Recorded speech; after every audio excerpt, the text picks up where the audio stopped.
An Adventure on Island Rock by L.M. Montgomery.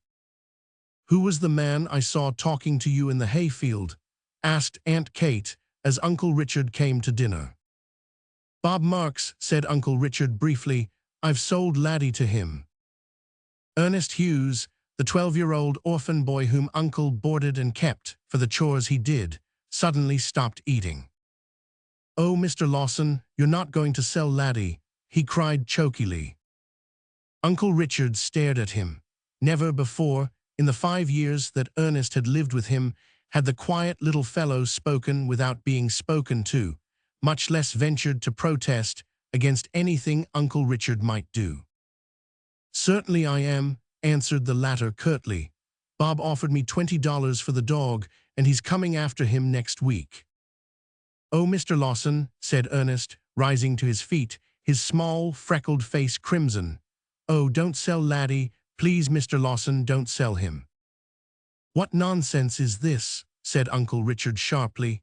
He was a man who brooked no opposition from anybody and who never changed his mind when it was once made up. "Don't sell Laddie," pleaded Ernest miserably. "He is the only friend I've got. I can't live if Laddie goes away. Oh, don't sell him, Mr. Lawson." "Sit down and hold your tongue," said Uncle Richard sternly. "The dog is mine, and I shall do with him as I think fit. He is sold, and that is all there is about it. Go on with your dinner." But Ernest, for the first time, did not obey. He snatched his cap from the back of his chair, dashed it down over his eyes, and ran from the kitchen with a sob choking his breath.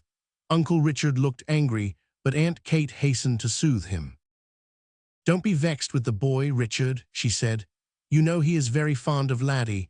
He's had to do with him ever since he was a pup, and no doubt he feels badly at the thought of losing him. I'm rather sorry myself that you have sold the dog." "Well, he is sold, and there's an end of it. I don't say but that the dog is a good dog, but he is of no use to us, and $20 will come in mighty handy just now. He's worth that to Bob, for he is a good watchdog, so we've both made a fair bargain." Nothing more was said about Ernest or Laddie. I had taken no part in the discussion, for I felt no great interest in the matter. Laddie was a nice dog. Ernest was a quiet, inoffensive little fellow, 5 years younger than myself. That was all I thought about either of them. I was spending my vacation at Uncle Richard's farm on the Nova Scotian Bay of Fundy Shore. I was a great favorite with Uncle Richard, partly because he had been much attached to my mother, his only sister, partly because of my strong resemblance to his only son, who had died several years before. Uncle Richard was a stern, undemonstrative man, but I knew that he entertained a deep and real affection for me, and I always enjoyed my vacation sojourns at his place. "What are you going to do this afternoon, Ned?" he asked, after the disturbance caused by Ernest's outbreak had quieted down. "I think I'll row out to Island Rock," I replied. "I want to take some views of the shore from it." Uncle Richard nodded. He was much interested in my new camera. "If you're on it about 4 o'clock, you'll get a fine view of the hole in the wall when the sun begins to shine on the water through it," he said. "I've often thought it would make a handsome picture." "After I've finished taking the pictures, I think I'll go down shore to Uncle Adam's and stay all night," I said. "Jim's dark room is more convenient than mine, and he has some pictures he is going to develop tonight, too." I started for the shore about 2 o'clock. Ernest was sitting on the woodpile as I passed through the yard, with his arms about Laddie's neck and his face buried in Laddie's curly hair. Laddie was a handsome and intelligent black and white Newfoundland with a magnificent coat. He and Ernest were great chums. I felt sorry for the boy who was to lose his pet. "Don't take it so hard, Ern," I said, trying to comfort him. "Uncle will likely get another pup." "I don't want any other pup," Ernest blurted out. "Oh, Ned, won't you try and coax your uncle not to sell him? Perhaps he'd listen to you." I shook my head. I knew Uncle Richard too well to hope that. "Not in this case, Ern," I said. "He would say it did not concern me, and you know nothing moves him when he determines on a thing. You'll have to reconcile yourself to losing Laddie, I'm afraid." Ernest's tow-colored head went down on Laddie's neck again, and I, deciding that there was no use in saying anything more, proceeded towards the shore, which was about a mile from Uncle Richard's house. The beach along his farm, and for several farms along shore, was a lonely, untenanted one, for the fisher folk all lived 2 miles further down, at Rowley's Cove. About 300 yards from the shore was the peculiar formation known as Island Rock. This was a large rock that stood abruptly up out of the water. Below, about the usual waterline, it was seamed and fissured, but its summit rose up in a narrow, flat-topped peak. At low tide, 20 feet of it was above water, but at high tide, it was 6 feet and often more underwater. I pushed Uncle Richard's small flat down the rough path and rode out to Island Rock. Arriving there, I thrust the painter deep into a narrow cleft. This was the usual way of mooring it, and no doubt of its safety occurred to me. I scrambled up the rock and around to the eastern end, where there was a broader space for standing and from which some capital views could be obtained. The sea about the rock was calm, but there was quite a swell on, and an offshore breeze was blowing. There were no boats visible. The tide was low, leaving bare the curious caves and headlands along shore, and I secured a number of excellent snapshots. It was now 3 o'clock. I must wait another hour yet before I could get the best view of the hole in the wall, a huge, arch-like opening through a jutting headland to the west of me. I went around to look at it, when I saw a sight that made me stop short in dismay. This was nothing less than the flat, drifting outward around the point. The swell and suction of the water around the rock must have pulled her loose, and I was a prisoner. At first my only feeling was one of annoyance. Then a thought flashed into my mind that made me dizzy with fear. The tide would be high that night. If I could not escape from Island Rock, I would inevitably be drowned.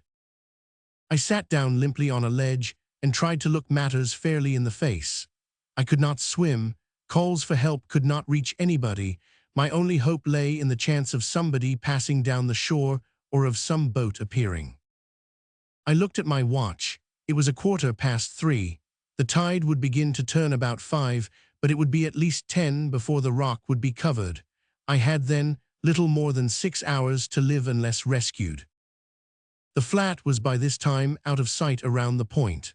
I hoped that the sight of an empty flat drifting down shore might attract someone's attention and lead to investigation. That seemed to be my only hope. No alarm would be felt at Uncle Richard's because of my non-appearance. They would suppose I had gone to Uncle Adam's. I have heard of time seeming long to a person in my predicament, but to me it seemed fairly to fly, for every moment decreased my chance of rescue. I determined I would not give way to cowardly fear, so, with a murmured prayer for help, I set myself to the task of waiting for death as bravely as possible. At intervals I shouted as loudly as I could, and when the sun came to the proper angle for the best view of the hole in the wall, I took the picture. It afterwards turned out to be a great success, but I have never been able to look at it without a shudder. At 5 the tide began to come in. Very, very slowly the water rose around Island Rock. Up, up, up it came, while I watched it with fascinated eyes, feeling like a rat in a trap. The sun fell lower and lower. At 8 o'clock the moon rose large and bright. At 9 it was a lovely night, dear, calm, bright as day, and the water was swishing over the highest ledge of the rock. With some difficulty I climbed to the top and sat there to await the end. I had no longer any hope of rescue, but by a great effort I preserved self-control. If I had to die, I would at least face death staunchly. But when I thought of my mother at home, it tasked all my energies to keep from breaking down utterly. Suddenly I heard a whistle. Never was sound so sweet. I stood up and peered eagerly shoreward, coming around the hole in the wall. Headland on top of the cliffs, I saw a boy and a dog. I sent a wild halloo ringing shoreward. The boy started, stopped, and looked out towards Island Rock. The next moment he hailed me. It was Ernest's voice, and it was Laddie who was barking beside him. "Ernest," I shouted wildly, "run for help, quick, quick. The tide will be over the rock in half an hour. Hurry, or you will be too late." Instead of starting off at full speed, as I expected him to do, Ernest stood still for a moment, and then began to pick his steps down a narrow path over the cliff, followed by Laddie. Ernest, I shouted frantically, what are you doing? Why don't you go for help? Ernest had by this time reached a narrow ledge of rock just above the water line. I noticed that he was carrying something over his arm.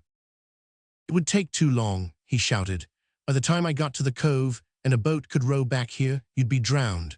Laddie and I will save you. Is there anything there you can tie a rope to?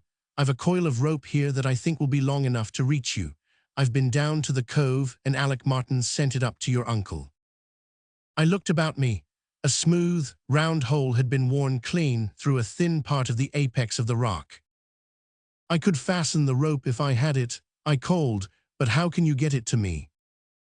For answer, Ernest tied a bit of driftwood to the rope and put it into Laddie's mouth. The next minute, the dog was swimming out to me. As soon as he came close, I caught the rope. It was just long enough to stretch from shore to rock, allowing for a couple of hitches which Ernest gave around a small boulder on the ledge. I tied my camera case on my head by means of some string I found in my pocket. Then I slipped into the water and, holding to the rope, went hand over hand to the shore with Laddie swimming beside me. Ernest held on to the shoreward end of the rope like grim death, a task that was no light one for his small arms.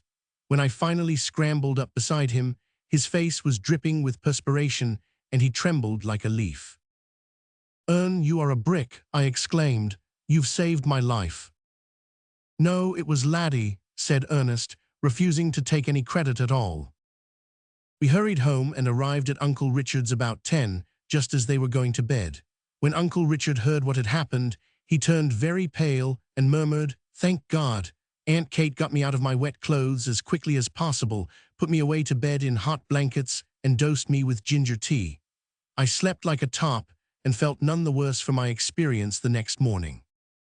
At the breakfast table, Uncle Richard scarcely spoke, but just as we finished, he said abruptly to Ernest, "I'm not going to sell Laddie.